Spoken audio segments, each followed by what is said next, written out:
Hey guys, and welcome to another episode from us at The Distant Vale, and this week we're going to be sneaking our way into a little bit more Corvus Belli and looking at the Winds from the North battle pack, and specifically the War Surgeon that is in that pack, because I mean, who doesn't like painting a Plague Doctor?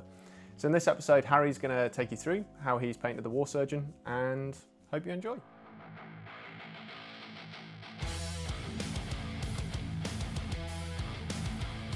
Kia ora team, welcome back to the Distant Vale. Harry here. So today we're going to be tackling one of the models out of the Warcrow starter set. I've decided to pick the War Surgeon out of the box because nothing quite like a little Plague Doctor to get me sort of into the swing of things with these Warcrow minis I'm looking to paint up. So most of the model is fabric, and I've seen it done a few different ways online. What I'm after today is a nice dark leather look. So to build that up, what I'm going to do here is I'm going to take some Eshin Grey from Citadel. I'm going to chuck it on my dry brush, work it through the bristles, knock off most of that paint using a paper towel, and then just very lightly work my way around the model, dusting it over the raised areas. And I'm going to be pretty heavy for the first pass, but then what I'm going to do to get some sort of higher shades into it is I'm going to work in some Dawnstone, and then again do another light pass, and then work some Administratum Grey, build up to a nice bright highlight on that mini. Dry brushing can leave things looking quite chalky and stark, so what I'm going to do is take that Eshin Grey and I'm going to mix in some black ink. So true black here, it's not going to tint it towards the blue or greens like some other blacks might, and I'm going to use this as a thinned down glaze and do some recess shading. So I'm just going to be picking out the parts of the model that I want toned right down and sort of deepening the that value difference between the darkest and the lightest points on the model. This is one of the ways I like to keep the colors similar on a model, so taking sort of your base color and then mixing in a black ink, because that black ink just desaturates it down towards a nice dark tone without making it stand out too strongly. With the recess shading done, I'm going to take some Grim Black Speed Paint from the Army Painter. I'm going to mix that 50-50 with some Speed Paint Medium, and we're going to use this thinned down Speed Paint to tone everything from that dry brushing down about 2 or 3 steps. This is the easiest way to take that really aggressive, chalky looking dry brushing. If you're new to dry brushing, it's going to potentially look not as smooth as some other people might be able to do online, but taking the speed paint and doing a nice liberal coating, having sort of thinned it down, is just going to help tie those value shifts together a lot more nicely. And it's going to help smooth out that transition. So it can take a fairly rough looking dry brush and make it look like you've put a lot more time and effort into it than you potentially have on the day. With those blacks and leathers done, I want to move on to the brown leathers on the model. So I'm picking the boots and the satchel, as well as a couple other little details around the model. I'm just going to base coat them with some Rhinox hide.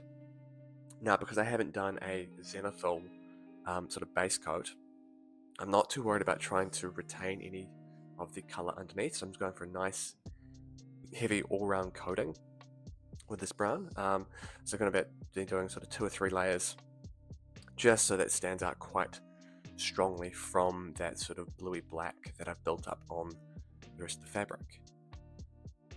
Once that leather is done, I'm going to take some Deathclaw brown, so it's a almost ochre brown from Citadel paints, and I'll be using this as a base tone for the mask. I want to build this up into a sort of dirty yellow, and I find working from a brown, almost like a non-metallic gold, is a really nice way to build up an interesting looking yellow.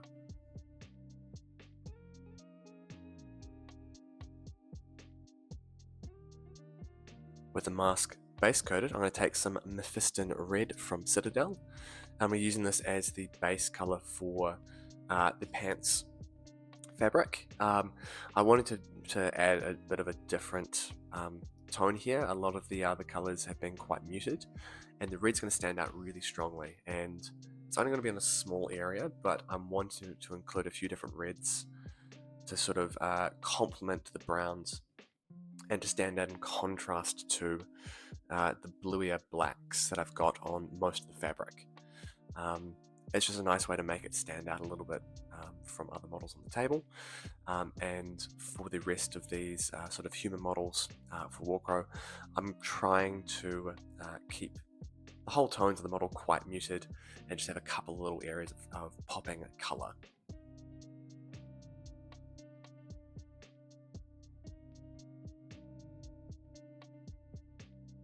Hey, me again. Love popping up in the middle of videos. If you haven't already, please like and subscribe. We really appreciate it. Helps us build the channel. And a massive thank you to Corvus Belli for sending the miniatures out for us to paint in the first place.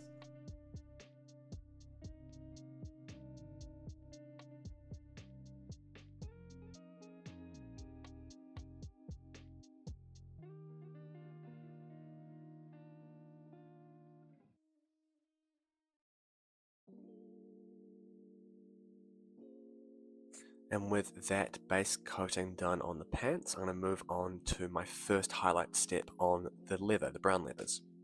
So I'm going to take some Mournfang Brown from the Citadel. I'm putting this on my palette, and what I'm going to try to achieve with my leathers is to give them a really nice weathered look.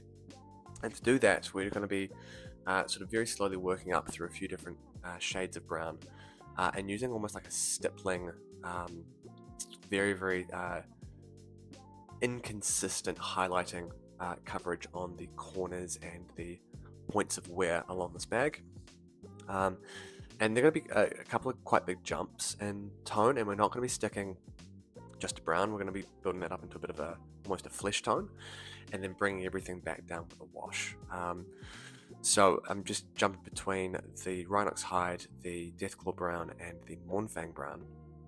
And we're just sort of going back and forth, adding a bit of detailing onto the leather items and the face mask. With that part sort of drying, I'm now going to start highlighting the red on the pants.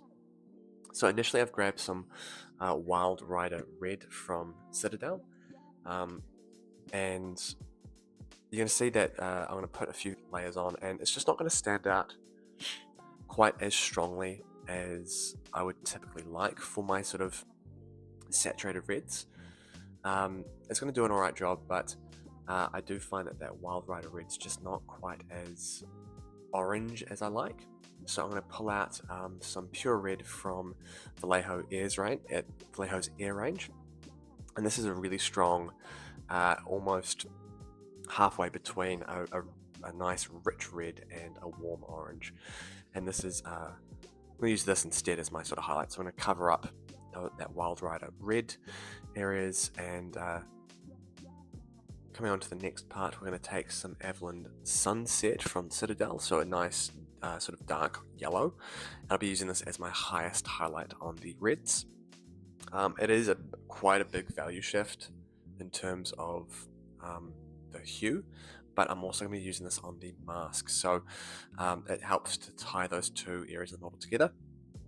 But on the pants, once I've got a nice rough highlight done on the very raised edges, I'm going to come back through with that pure red from Vallejo just to glaze that back down a couple of steps and sort of tie it in with the rest of the red fabric. It's going to have a nice effect of having things look similar without them being necessarily the same color. Final step here to kind of tie everything together is I'm just going to take a strong tone from the Army Painter, their sort of Agrax Earthshade equivalent wash, and just douse the model. I've thinned it down a little bit, but I'm going pretty heavy here on the wash. And you can see it's kind of brought everything together, but it does leave things a bit shiny. I'm going to have to come back with a matte varnish towards the end just to tie things together, but it has taken that sort of cooler blue and those really quite bright warm areas and tied them together a bit nicer. So I'm going to come back through with some of the original colors on the beak, on the leathers, and I'm just going to start highlighting those back up one at a time.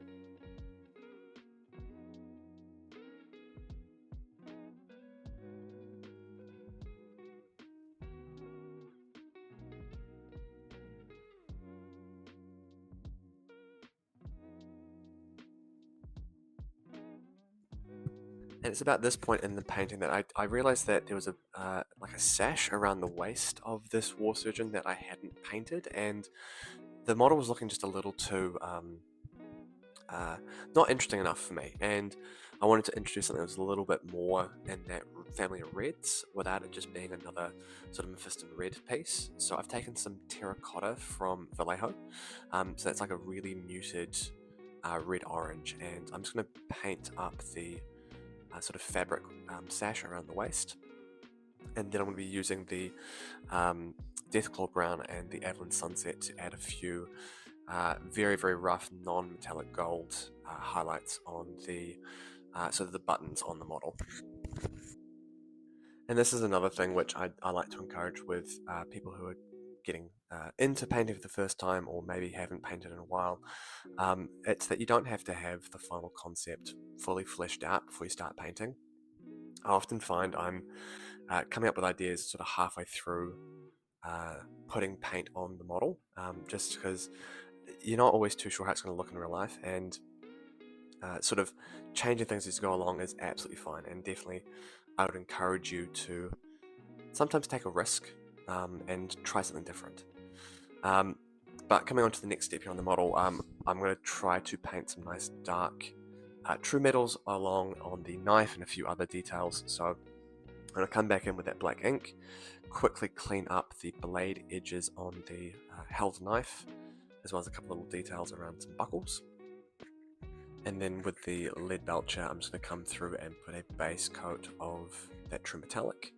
And then instead of working my way up, I'm just going to almost take this lead belcher as my highest highlight, and then mixing progressively more amounts of the black ink into the true metallic there to just shade things down, add a little bit of weathering. And I generally just want the metals on this model to be not particularly standouty, and to feel fairly muted, almost like this is not someone who would be cleaning a lot of their own tools in between fights. And really the last thing left here to do is just quickly clean up a few areas of overpainting, getting those metallics looking nice and sharp, and clean up the leathers around the boots where I've just been a little messier than I would like.